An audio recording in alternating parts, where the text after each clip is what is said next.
The conversation ended hours ago, but your brain keeps returning to that one pause, that look, that sentence you wish you could take back. You're not overthinking.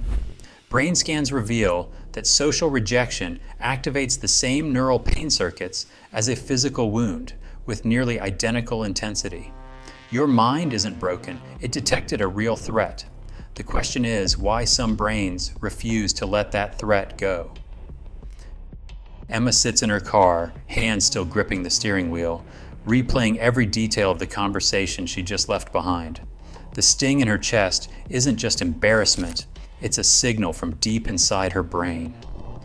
Neuroscience now reveals that the same neural alarm system that responds to a physical cut or burn also fires when we sense social pain. The dorsal anterior cingulate cortex, or DACC, and the anterior insula light up within seconds, about 4 to 6 seconds, after a moment of rejection or awkwardness.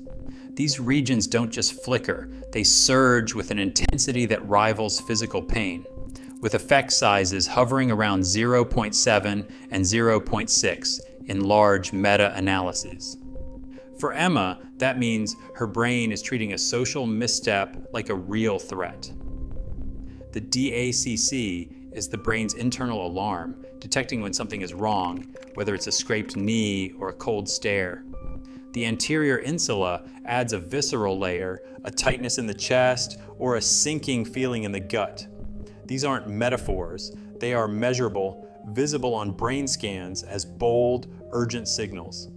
Dr. Patel, a neuroscientist who studies social pain, describes these regions as the body's early warning system. In the lab, the same circuits respond to both a hot probe and a cold shoulder. The overlap is so complete that it blurs the line between emotional and physical pain. When Emma replays that awkward pause, her brain is echoing the same circuits that would react to a physical wound. This isn't a flaw or a sign of weakness. It's a survival mechanism rooted in our evolutionary past. For early humans, social rejection meant real danger. Being left out could threaten food, safety, even life itself. The brain evolved to treat social threat as a crisis, making sure the alarm rings loud enough to demand attention. The pain is real, and so is the urge to replay. Inside the brain, the DACC and insula keep the memory alive, hoping to find a solution, a way to feel safe again. Sometimes the mind repeats conversations not because it wants to torture you, but because it never felt emotionally safe enough to let them go. Some minds replay conversations with a volume and clarity that others can barely imagine. For Emma, the loop isn't just loud, it's almost cinematic, replaying every glance, every shift in tone. This isn't random. Research points to real, measurable differences in how brains process social pain and uncertainty. People with higher intelligence or self-awareness often notice more details in every exchange. Their brains run simulations, testing out what might have happened if they'd said something different. Functional MRI studies reveal that these individuals show stronger connectivity between the dorsal anterior cingulate cortex, the alarm system, and the default mode network, the part responsible for self-reflection and memory. When this link is strong, the replay doesn't just echo, it deepens, drawing in old memories and imagined futures. Emotional sensitivity adds another layer. The mirror neuron system, found in the inferior frontal gyrus and premotor cortex, lights up when witnessing someone else's emotions. Some studies suggest this activation can be up to 20% higher in people who score high on empathy scales. For them, a friend's raised eyebrow or a pause in the conversation isn't just noticed, it's felt, almost as if it happened to them directly. That intensity means awkward moments lodge deeper and last longer. Anxiety acts as an amplifier. People with higher trait anxiety show about a 30% increase in DACC activation during social rejection tasks. Their alarm system doesn't just ring, it blares, and it keeps ringing long after the event is over. Attachment style matters too. Those with anxious or avoidant attachment patterns, often shaped by early experiences, show stronger links between the anterior insula and the amygdala making them more likely to interpret social ambiguity as threat. Dr. Patel explains that these differences aren't flaws. They're the product of a brain that is tuned to protect, to predict, to belong. For some, that tuning is set higher, making every awkward pause or uncertain smile feel like a puzzle that must be solved. The urge to replay isn't a sign of weakness or failure.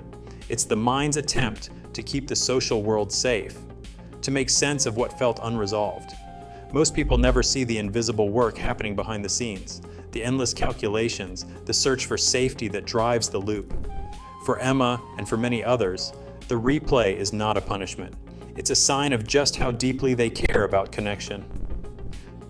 Jonah sits in the quiet of his apartment, replaying a single phrase from earlier in the day.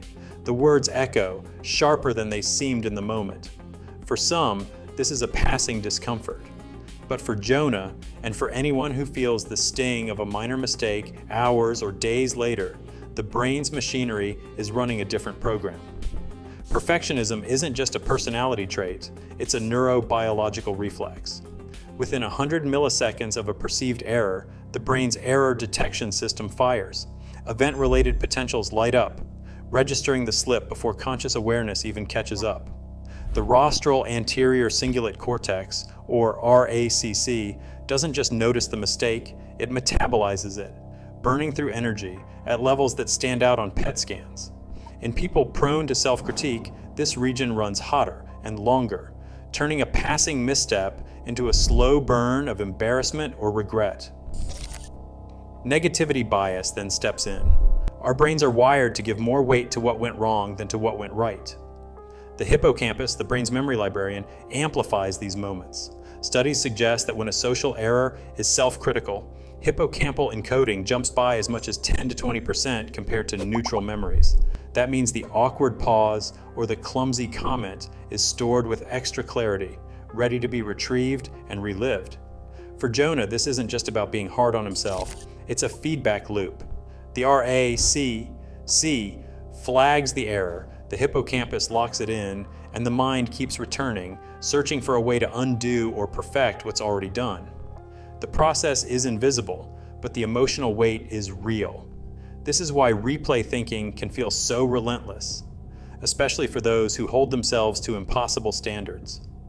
The mind isn't trying to torture you, it's trying to protect you from repeating the same pain, even if the threat is long gone.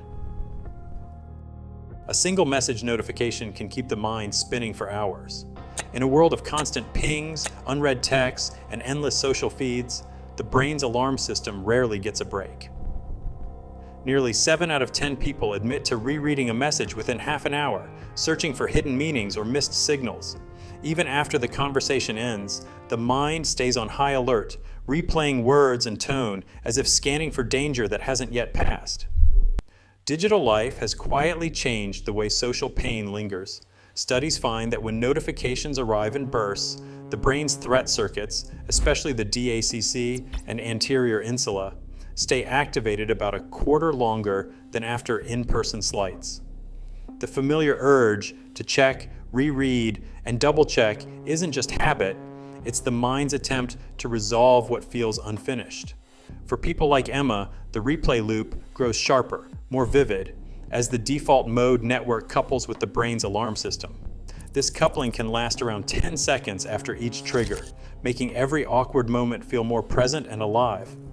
Yet, hidden inside this cycle is a surprising benefit.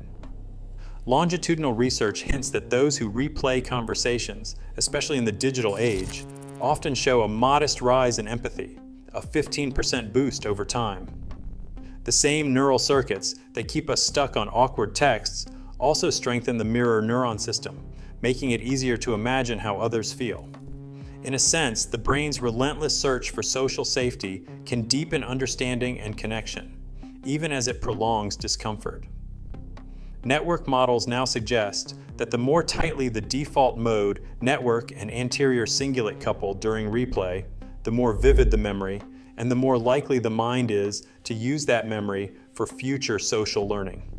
The mind isn't just stuck, it's trying to build a map of belonging, using every awkward pause and misunderstood message as raw material.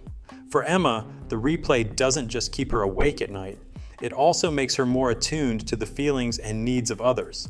The same circuits that amplify pain can, with time, become a source of empathy and growth.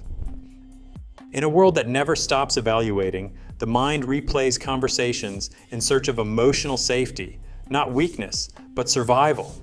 Neuroscience shows reflection is natural. It's only punishment when safety is missing. Sometimes your mind repeats the moment not to torment you, but because it never felt free to let go.